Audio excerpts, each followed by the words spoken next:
Greetings, fellow Armchair Imagineers. Tiki here. And Adventure Blue, dude. What is that? Are you playing with keys? Or I picked them up. I don't know why I didn't. Jiggle keys and entertain us like. Do I can if you want me to. Yeah, do it. See, we got a nice Guinness bottle opener. Oh wow! Oh, because I'm not an alcoholic. Okay, Adventure Blue dude. So we're here for a very special occasion. We're here for TaffyCon 16. Yeah. Yeah. So I have no idea if we're actually going to get to anything else besides a historical retrospective. Probably the Disney debates tomorrow night, which will be fun. But the historical retrospective, you guys can go back and rewatch the old one that I did. I'll try and see if I can go and find a link for it. It's on my other channel. That's way back in the day. That just is named after my real name, which I don't have to announce on air, but it's very easy to find. So, but Adventure Blue, dude, did you watch any of those? Yeah. No, I watched all of them. All right. And what do you think of my presentation style way back when? That was like the dawn of the So You Want to Be an Imagineer. Oh, they were spectacular. Oh, weren't they? Remind me, did I have Hipster Donald in any of them? No, that was before that, I believe. Hipster Donald was before that? No, the videos were before the. Oh, okay. Yeah, I'm pretty sure. Okay. Well, at any rate, BlueDragonFive, we're gonna go back before. Whoa! What? It's my name. BlueDragonFive. Yeah. God damn it. Yeah. You're both blue. It's racist, honestly. It's so hard. It's you have no idea how hard it is. Oh god. I understand. So, Adventure Blue dude, we're gonna go back way back before the concept of So You Want to Be an Imagineer channel was even relevant or even kind of considered.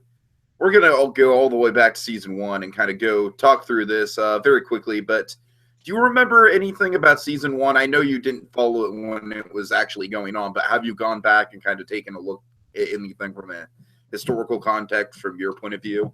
Not really. Okay. Well, then. I did a little bit, actually. Tell me. Because not a lot. Like, I think only because that's one of the few seasons that I could get. Okay, well, what do you know then? In the Wayback Machine. I honestly don't remember anything. All I remember is a Disneyland fan, or what I believe is that person's name, won.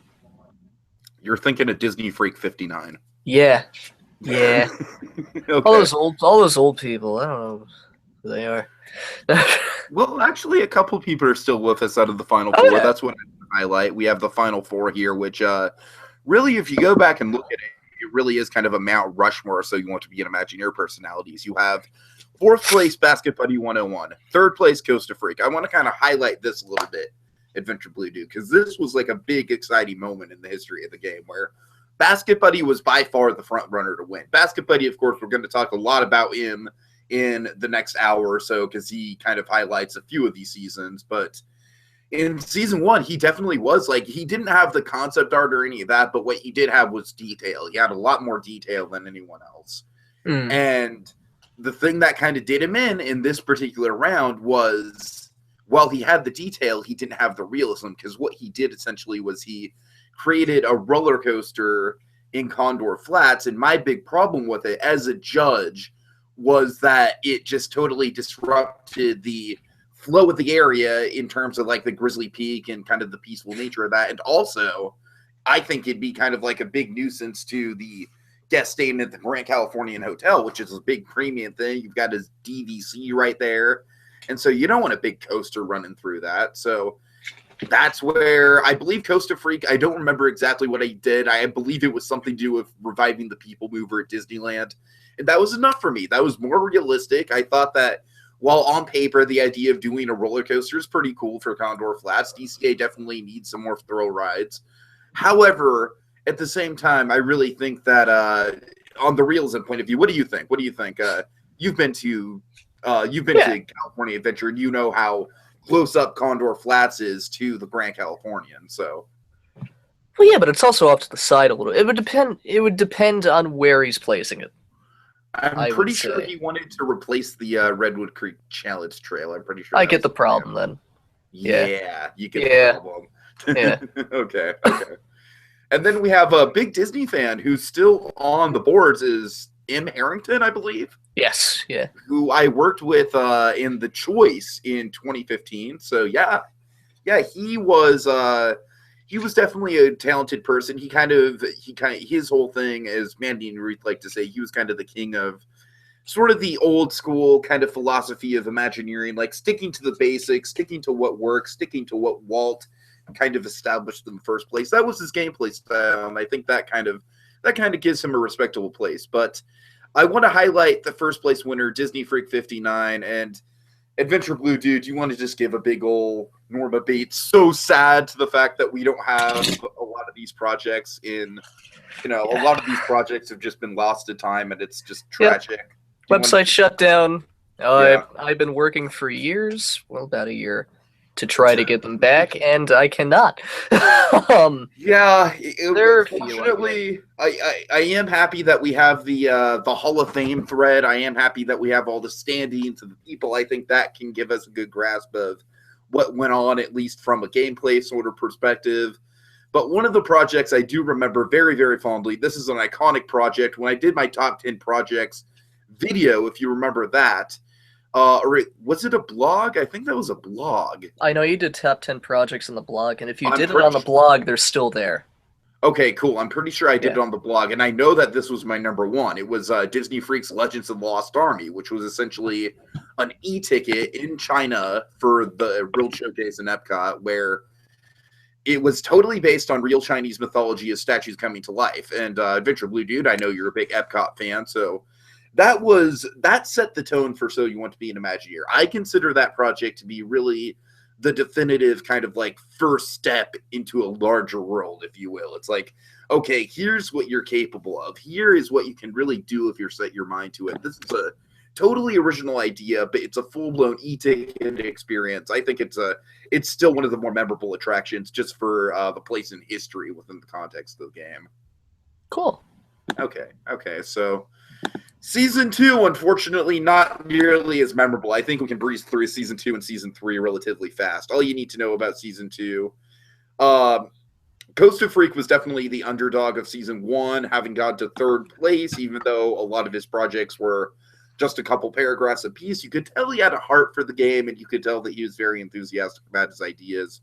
Season 2, we had our first ever, as far as I know, our first ever foreign contestant, and that was Disney Lover Forever, who was South American. And Disney Lover Forever, he was I always say this about people, but he was an underdog, and a lot of times I would give him criticism. He would fight back. He would defend his ideas. I respect that a lot about players who do that. I might not necessarily agree with their opinions about that. However, I do very much respect that they're willing and they're able to kind of stand up and fight for what they believe in and fight for their ideas. And I think that's a very good quality to have as a player. And so Disney Lover Forever, he's going to come back. He's going to make a stamp on the game a couple more times. But I think Season 2, his original season, was by far his best. And Adventure Blue Dude, probably the most memorable moment in Season 2 was the final two, where Basket Buddy 101, having got eliminated in fourth place. Are you shuffling cards? No. Yes. Are you just going to bring a card? You better bring a deck of cards with you to Disneyland, and that's what we're going to do when we wait in line. Just play cards. No, I'm dead. I am dead serious. Look at me. Look at my face. I am 100% serious right now. That's what you are doing. I don't care about smartphones. I don't want smartphones. I want a real live deck of cards. All right. Okay. I'll bring my Simpsons deck. Totally. It's on. It's on. All right. I'm actually very excited about that now. Okay, so Basket Buddy 101 versus Jag FKB. Jag FKB was a judge. He was the second judge, and it's worth noting, Adventure Blue Dude, do you remember the fact that I actually came on from, I don't want to get too much into my history outside of Vision's Fantastic, but I did have a game going on oh god, mousetimes.com, and that was the Imagineer, the prototype Imagineer competition, and that they actually advertised it on the front page, and you could win prizes and everything. It ran for 3 seasons. For some reason, it just never caught on as much as So You Want to Begin Imagineer did, even though they advertised it on the front page of the website and there were actual prizes involved. But someone recruited me for it. It was oh god, I believe it's just Disney Parks Fan. Disney Parks Fan was the original creator of the game. However, I do consider myself kind of like the curator of the game and kind of morphing it into what it was. But Disney Parks Fan, I believe, was only involved in the first season. After that, he left it to me and Light Tech. We're going to get into Light Tech when we talk about season 3. Suffice to say, Jag FKB, he went from a Jez in season 1 to a memorable person in season 2. He had the Sleeping Beauty musical. Do you remember anything about the Sleeping Beauty musical? I didn't read it, but I've heard a lot about it, and I believe it's on Frontierland Fans' website. Somewhere. Yeah. Also, thank you to Frontierland Fans / Owlsong for taking the time to actually archive a little bit 5 years ago. So we have more than we. It's the best we've got. It's the best we've got, and I very much appreciate her for that. Yeah. Okay. So Sleeping Beauty musical, it was definitely like, honestly, I don't really remember all that much about it either, other than like detail and realism, which definitely won him the game. I think he's a very respectable winner, kind of one of the more underrated winners. He's got a very unfortunate exit in season 8, which we'll get into in part 2 of this historical retrospective. Let's get into season 3. Do you know the drama regarding Light Tech here? No. No, you don't. Oh dear. No. My knowledge starts at season 5. Okay, here we go. So, season 3 is my least favorite season in Adventure Blue, dude. If I were to erase any season off the map, I would honestly say this one is probably the one we didn't have. Mad About Mickey was a fantastic winner. Another great female winner. I really like the diversity between male and female players until you want to be in Imagineers. I always think that's been a strong suit of the game. Other than her, it's a whole lot of nothing. Basket Buddy, his projects were very, very detailed, but very dry. Again, Basket Buddy's presentation style wouldn't really come into play until part 2 of this historical retrospective. Roman Arms kind of premiered here, and we'll talk more about Roman Arms in season 5, but he really didn't make that much of an impact. A member called Space Mountain. Oh my god. Is this the Space? It's SPCMT. So Space, if you're watching, that wasn't you, was it? I doubt it. I feel so I would have said something. I know. Wouldn't that be hilarious if it was, though? Yeah. Oh my god, all those years, the mystery of Space Mountain, like the third place finisher who I literally remember nothing about. The one project I do remember from the season Adventure Blue do came from the opening project, which I did think was creative, which was design an A or B ticket experience for Main Street. One person came up with doing like a firehouse kind of shooter game in the firehouse where you shot water cannons and stuff. I know that I'm of two minds about it. What do you think? Do you think it's just like stomping all over Walt? Is it for Disneyland? It's for Disneyland. Then you probably shouldn't do that. I know. I mean, you're not touching anything in the actual apartment. Yeah, I mean, in general, I'm not a huge fan of the idea anyway. Okay. It's very carnival-y. But that's just me. That's the one thing that stuck out. Okay, so now we get into Light Tech. Basically, long story short, Adventure Blue dude. The whole time he was touting that he was an Imagineer, like a real-life Imagineer. He couldn't say who he really was. But it was weird, man. He would have like long conversations with me on AIM about like his personal life and stuff, and that would make me kind of uncomfortable because he'd go way too in depth about it. And I'm like, okay, dude, like kind of pump the brakes on it a little bit. You know what I mean? He's just always kind of off. And I'm not here to kind of disparage him because I really don't want to. He was, in all honesty, I'm pretty sure he was my age when that was going on, which would make me a teenager. So it's kind of like the weird social interaction now where I'm I'm having to interact with people like Sam, who Sam is a very, very intelligent 16, 17, 18-year-old, but he's still a lot younger than I am, and there's that age gap there. And I think that was present with Light Tech as well, because I was a teenager. He was like in his mid-20s. So, but I digress. His whole thing was he really, really was a big stickler when it came to realism, to the point where he was kind of infamous about it, and people like really didn't like him for it, because one thing was out of place whatsoever, he would get all up in arms about it and say the project was essentially terrible. So that was the big thing with him. And then you know what happened?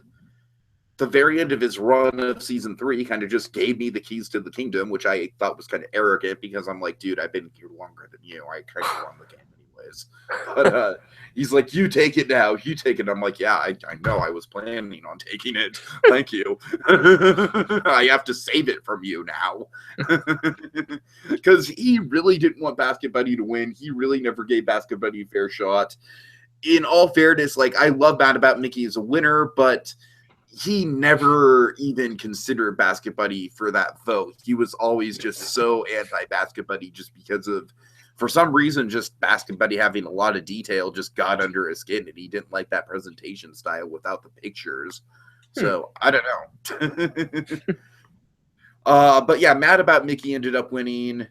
Light Tech ended up retiring, and Light Tech kind of came out and revealed that he wasn't actually an Imagineer, and the whole thing had been kind of a fraud. And so he kind of ended up leaving the community a little bit disgraced.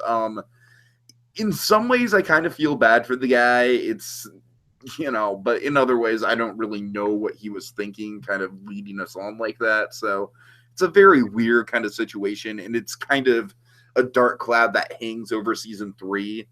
The one thing I can really blame from it is Mad About Mickey's a good winner. So, all right. Any thoughts on that? Not really. I mean, I wasn't really there for it. Yeah, I know you weren't there, but like, what would you do if something like that happened in the community nowadays? Well, I mean, probably what we try to do now anyway is like work to fix it. And we did work to fix it. That's a good segue, because we have season 4. Yeah. Season after 3. Which many regard as the best season of all time. I don't quite agree with that opinion. We'll get into some very, very fantastic seasons in the latter half of this historical retrospective. However, that being said, season 4, top to bottom, one of the best. We've got World and Fox R06, who World is going to go on in season 5. We're going to talk about him a little bit. Fox R06, I don't remember much about him, but what are you going to do? Starting after there, it's like basically everyone I kind of remember from the season. It's a really, first of all, Adventure Blue Dude, 7 people apiece from season 1 to season 3. Now, correct me if I'm wrong, I don't believe WDW Magic really runs 7-person Imagineering games outside of maybe like mini competitions and stuff like that. Like, usually if we run games, we have at least like 12 to 14 people on it. Yeah, they're usually a lot larger. That's kind of become the standard. The standard has become like at least 14 people. So isn't it interesting, kind of like from an outsider perspective like yourself, that a game this big sort of started out with these weird kind of 7-person casts and the every man for himself format? And I kind of want to ask you about that too, because seasons 1 through 3 were really the only pure every man for himself seasons, where it's just like you're warranted and like, okay, the best project gets an immunity and the worst project gets eliminated. You have kind of stated in the past you wanted to see this come back. What's your opinion on that style? No, I mean, I would like to see it come back, because I mean, Thrilla experimented a little bit with it. We did fucking what was it called?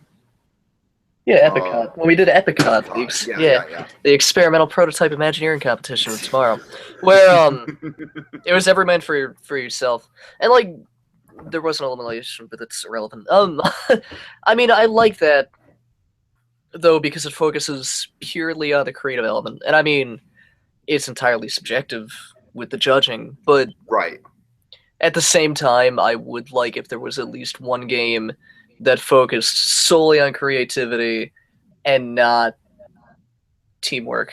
Which, I mean, okay. I love the teamwork, I love the camaraderie and everything, but it would be cool to see that come back for something. Well, we'll get into it. But it's interesting because I really think season 6 is the turning point in terms of like, all right, we really got something here. And we can't really go back in terms of like the teamwork element working out in a really big way. Having said that, yeah, it'd be interesting. I don't know. Like, we'll have to experiment around with it. I don't think I could consider doing a whole season of So You Want to Be an Imagineer like that. Maybe a post-merge like that, where instead of working in a big team, it's every man for himself from like Final 9 onward. I don't know. Anything could happen. It's crazy. All right. So a couple people to highlight. Jesse Studio was in season 4, and I miss him. I know he actually goes on to win season 8, and he's become kind of like a big fixture, kind of like a talking point where he's a really, really well-known player, really well-liked player. Here he only gets 6th place, but he really kind of cements himself. We have Jay Phelps. Do you remember Jay Phelps at all? Yeah. You remember Jay Phelps? Yeah, I remember he was very gung-ho in season 7, and they got eliminated first. Yeah. And then he was very gung-ho in season 8 and got eliminated first. Oh, man.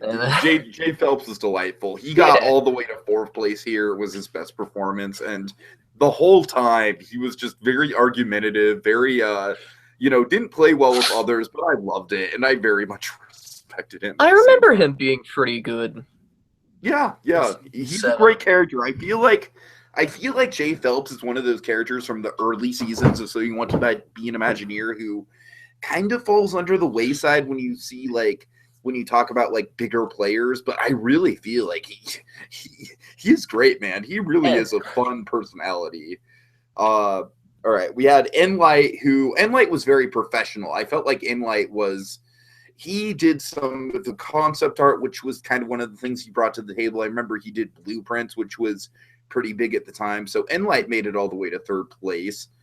But the big reason we have season 4, Adventure Blue Dude, the big reason season 4 is kind of big, fondly remembered, is King Mickey versus Basket Buddy in the finals. The big project was that was around the time that the Everything for California Adventure was announced. So like Cars Land was announced, Little Mermaid was announced and all that. And our whole thing was like, okay, hypothetically, if that wasn't announced, what would you do with that money?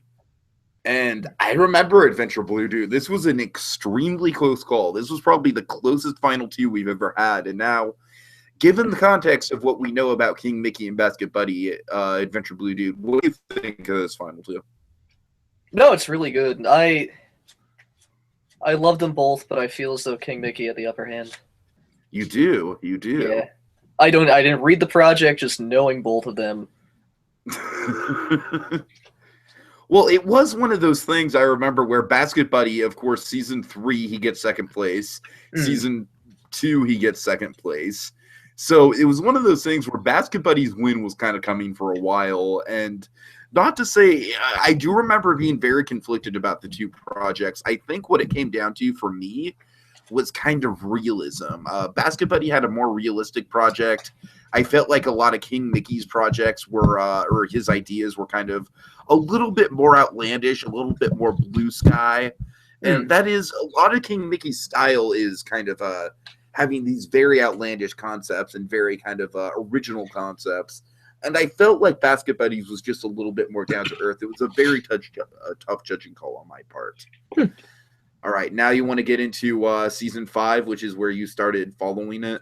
Well, I didn't start following it, but like I know more about it. Good. Yeah. Okay, so speaking of a running gag of Jay Phelps being eliminated first, he gets eliminated first here, so that's fitting. Okay, Mater controversy. What do you know about it?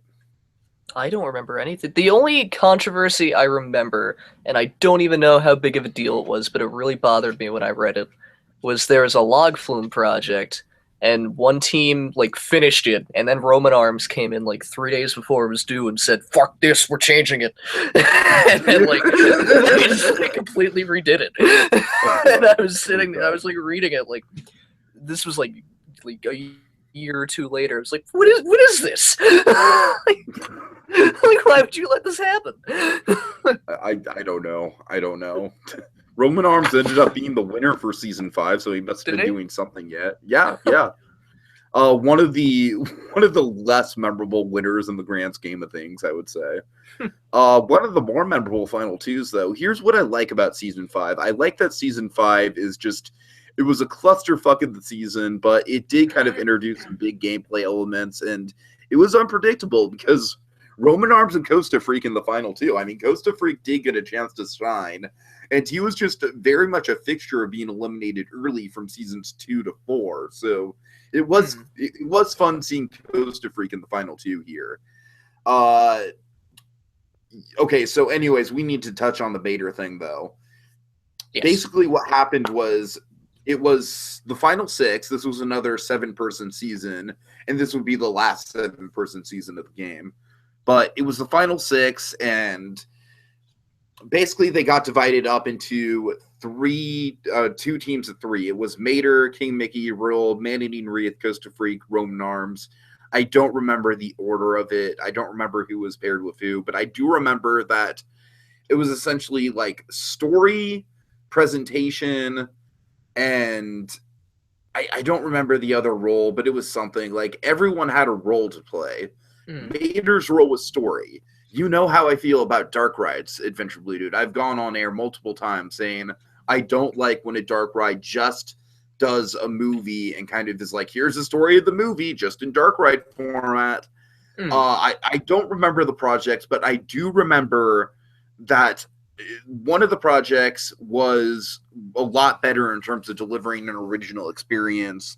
The other one definitely kind of fell onto the same category of just recycling the movie and not really doing much with having the experience of an interactive ride. Mater was the story person in that round. Mater was the one that was eliminated. In that event, Mater was probably the front runner to go all the way to the end, and I took him out. So that was a big controversy. King Mickey dropped out because of it. World ended up in 4th place, and people were angry at World because people thought that World should have been eliminated over Mater. It was a whole big thing.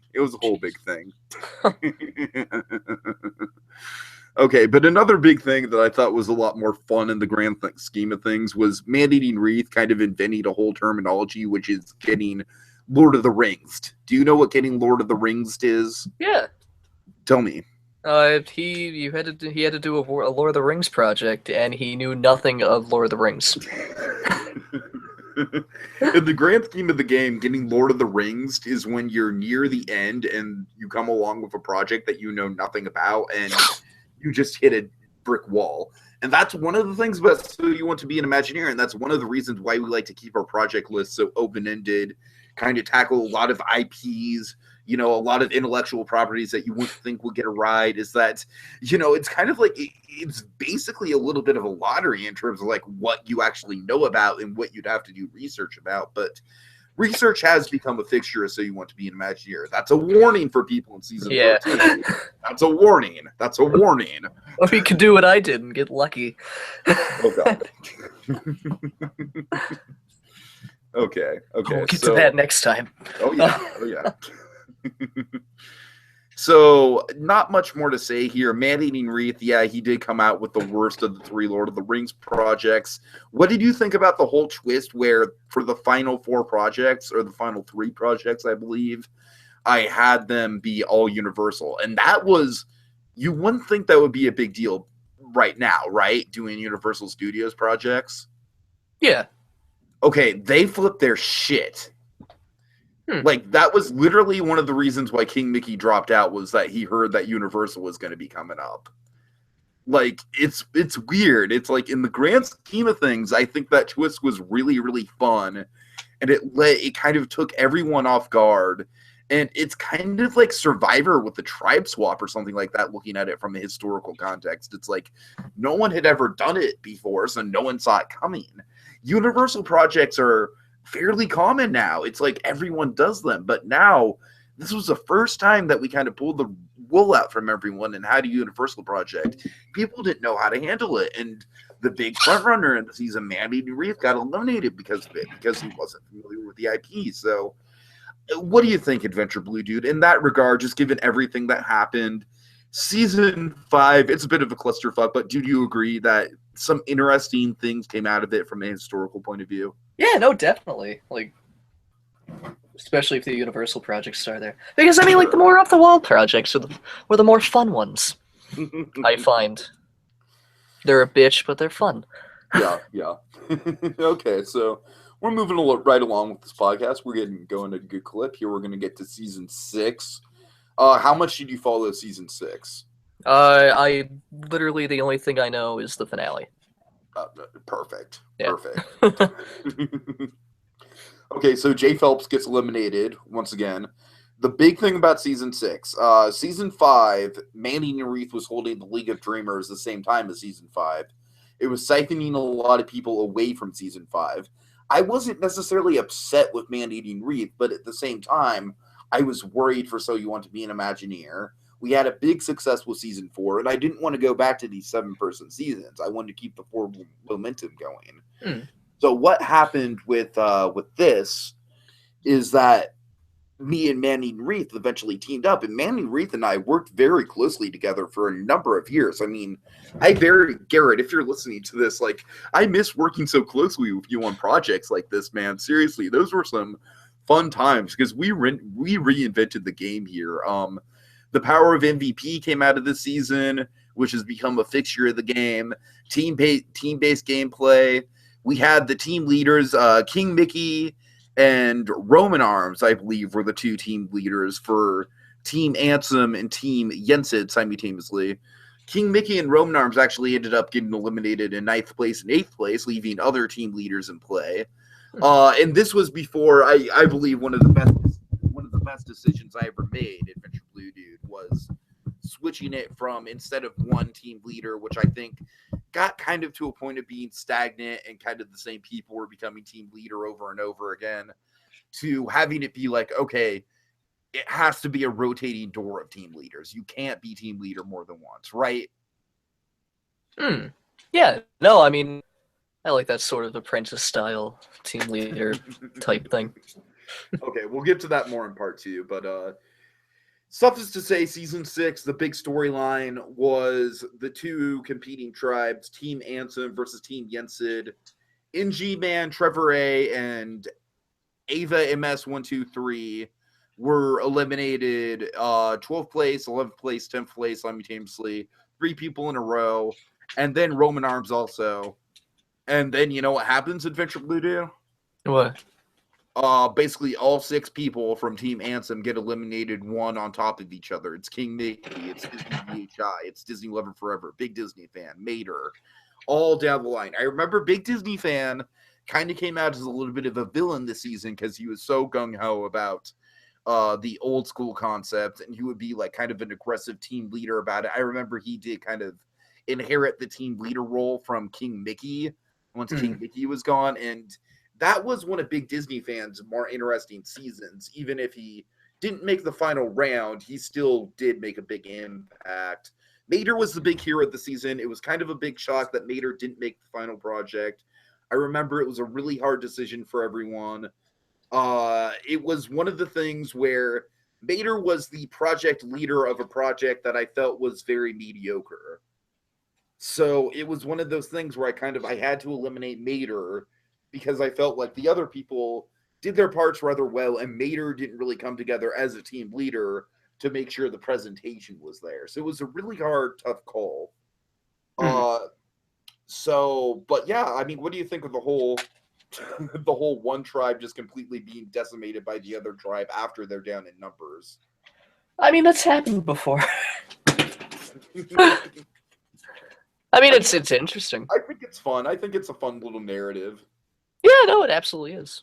It's like it's like there's 2 tribes of 6, and by the end, the tribe of 3 that's left after the 3 people get eliminated make the final 3. So here we get to it. It's OSU Phantom, who was my good friend Stitch from Mouse Times. He competed in the Mouse Times game. Here We Go, who I think Here We Go was a very strong team leader. I remember Here We Go probably inherited the team leader role after Roman Arms was gone on his team, I believe. Here We Go was very good. But PL7764, you want to talk about this project, the Twin Peaks project? Did he do Twin Peaks? He did Twin Peaks. Oh, I'm thinking of the TV show. That's why No, I'm no, no, more no, no. confused than I should be. I was gonna say I thought he did like an outdoor area. Like, that's Yeah, what he Twin did the Peaks. Wilderness Park, and it Yeah, was called yeah, Twin Peaks. It probably should have been called something else, but I love the probably. idea.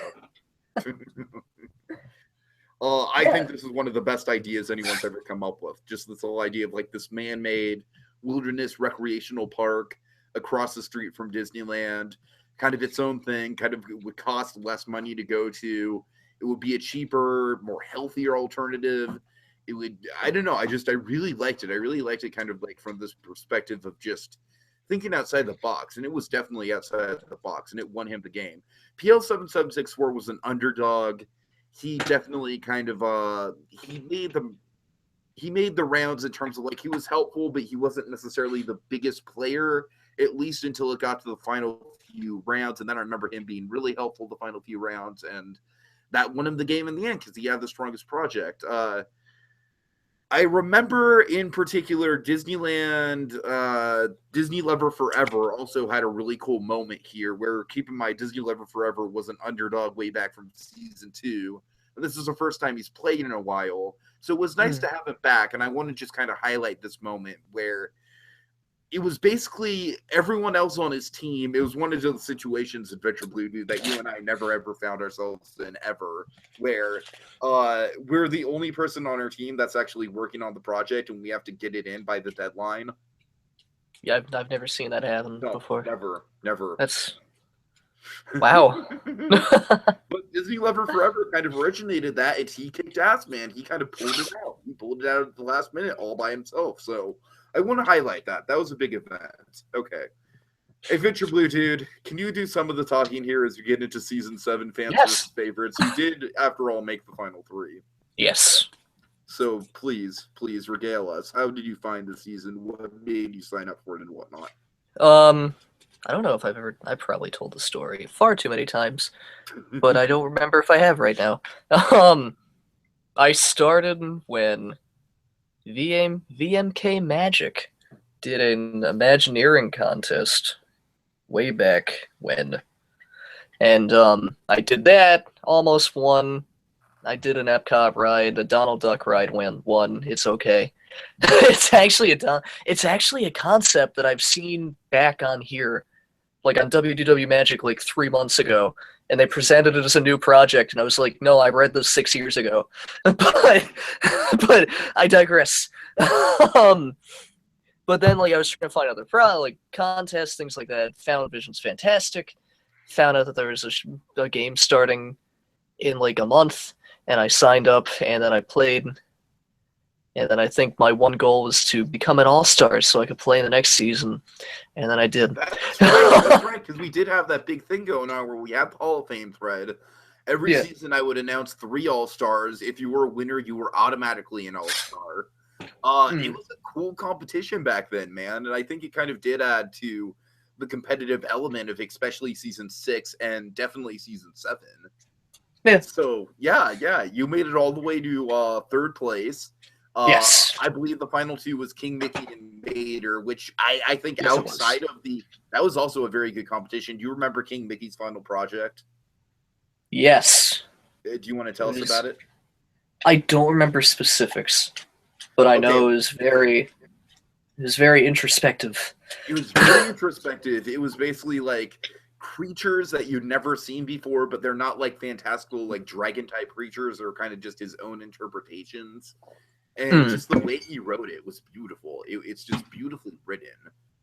Okay, we also had Monkey, who was... I mean, it's crazy to think, like, I've stayed at Monkey's house. I love Monkey. Monkey's a dear friend of mine now. So he got 6th place in this competition. His real style didn't really start to come out until season 8. So again, part 2. Only season 8? Yeah, season 8 was when he started to do the Mel Brooks stuff and his comedy. Oh, yeah, that's true. Yeah. I know the writing style didn't start until like season 10. I believe maybe. Yeah. I think it was earlier than that. I think maybe he did one of the Mel Brooks projects is where he started the text thing. Was it? Yeah, I'm pretty sure. Okay, we also had Trevor A, who came in 4th place. Trevor A got eliminated early, and Trevor A's kind of turned into like a little bit of a nice ambassador for the game. He's not really involved in too many seasons, but oh god, he will be involved in season 8, which we'll get into, which was kind of a big thing with me and the Alliance and everything.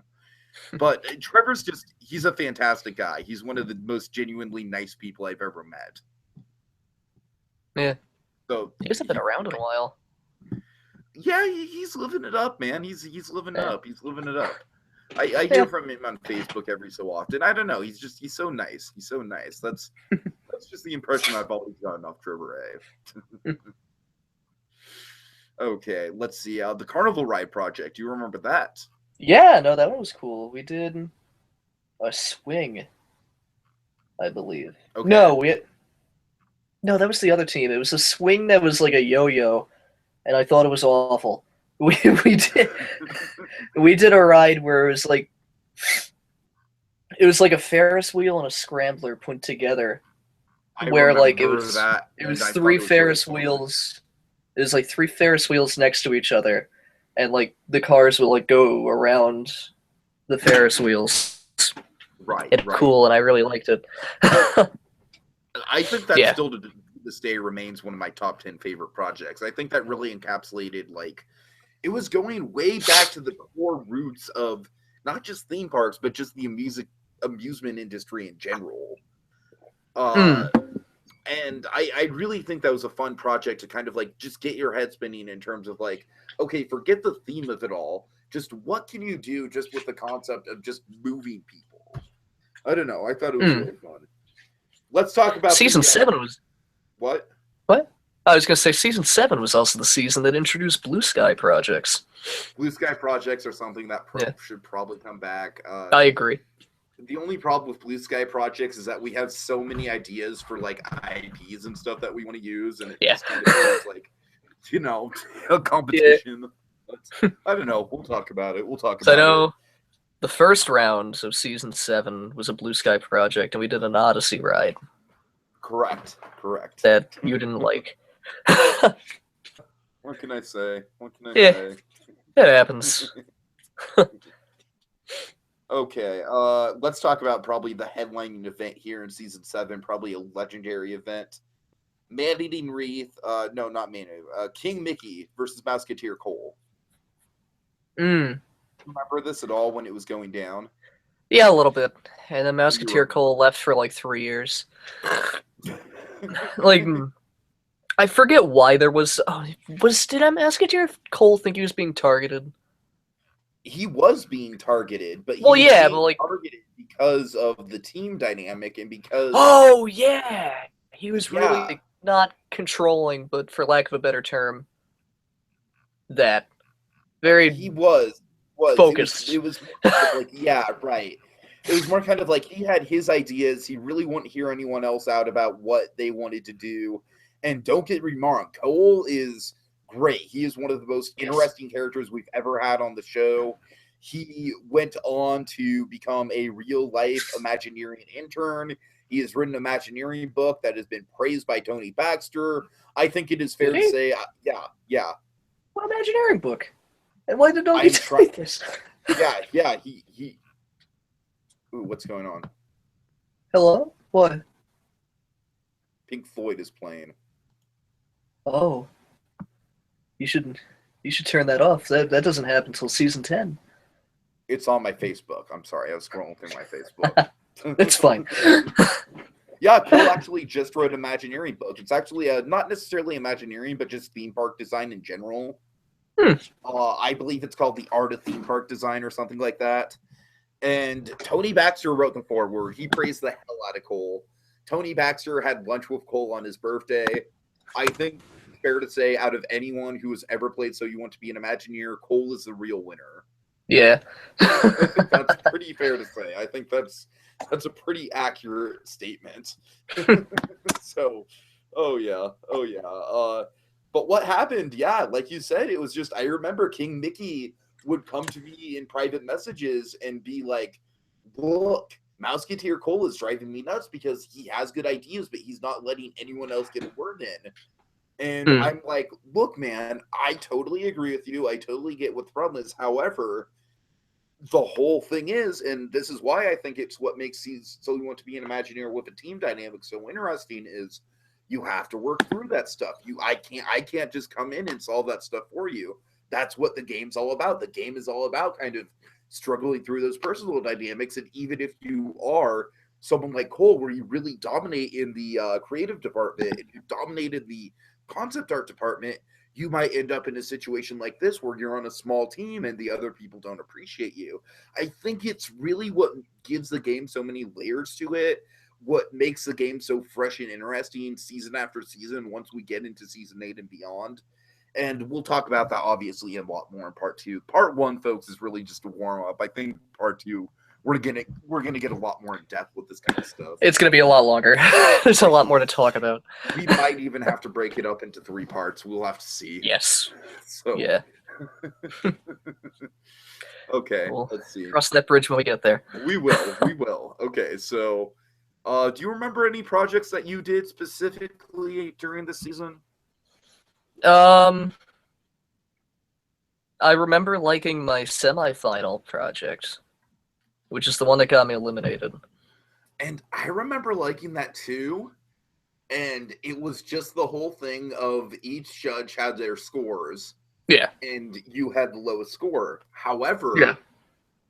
I believe I liked yours more than Mater's project.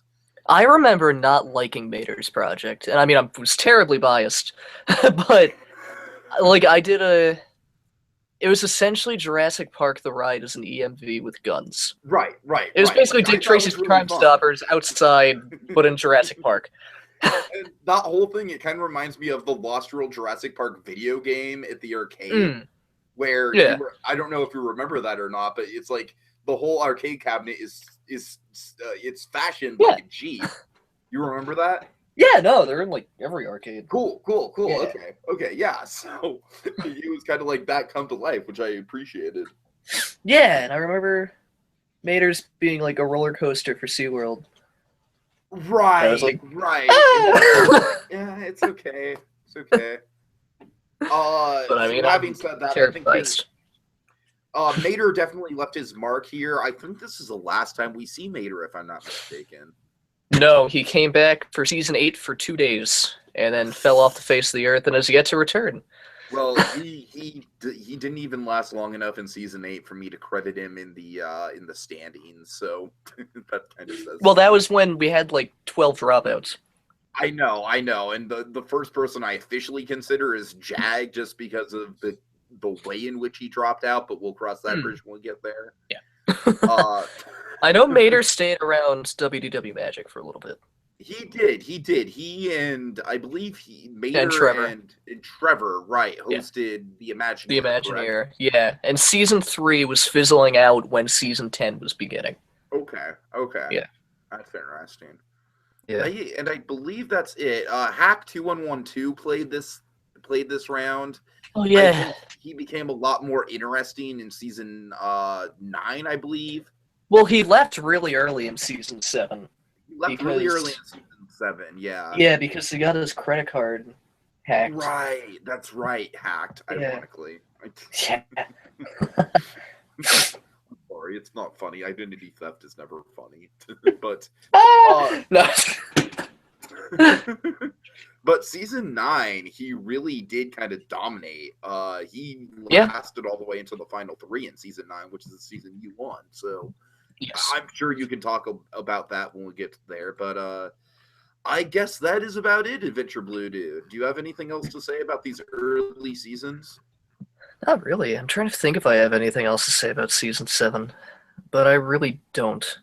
Do you have anything to kind of pump us up for season 8? It's gonna be epic, guys. Let me just put it to you this way. At the time when I was pulling off my moves, did you think I was a total asshole? And did you ever think like, oh my god, I'm never gonna want to beat this guy in person because he just seems like a total sociopath? I never said that. I'm just. I mean, shit went down. It never got that bad. Okay. But shit did go down. Oh yeah. And then shit calmed down, and then shit went down again. And then season 9 happened, and shit went down. And oh god. Oh dear. Oh dear. you're ready. Yeah, I actually think I'm gonna call it right now. I think maybe we'll have to do seasons 8, 9, and 10 as a podcast, and then seasons 11 and 12 is kind of like an epilogue. Yeah. Because seasons 11 and 12 I don't really think matter as much. There's not a ton to say. There's really not.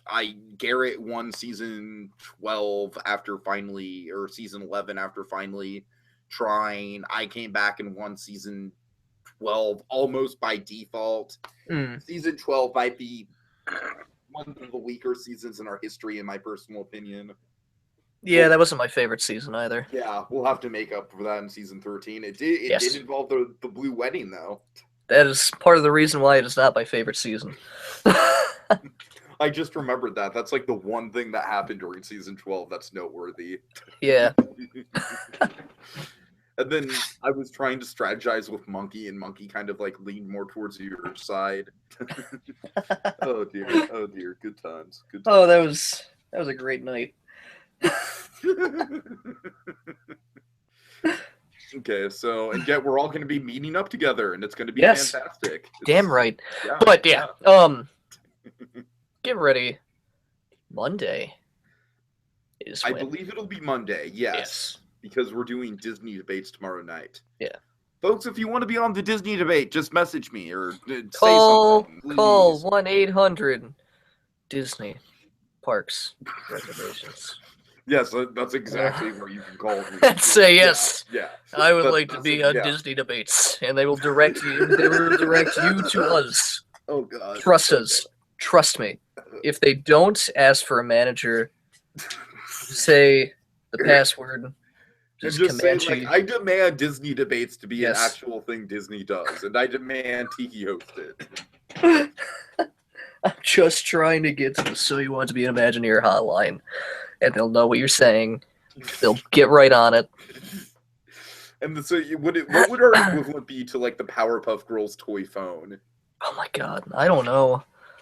That's a tough one. Like, what about just the Mickey Sorcerer hat, and we put it on, and then we just communicate with people? Yes. So yes, call that number if you'd like to get in contact with us to be in Disney debates, or PM Tiki, probably. What is going on with Thread Legends? Oh, let's talk about that off air. Okay. Unfortunately, folks, like I love the concept of TaffyCon, but this is a bit of kind of a beta version of it. But yes, Adventure Blue Dude and I guess this TaffyCon will kind of be like So You Want to Be an Imagineer is the main event, hyping up So You Want to Be an Imagineer, hyping up season 13.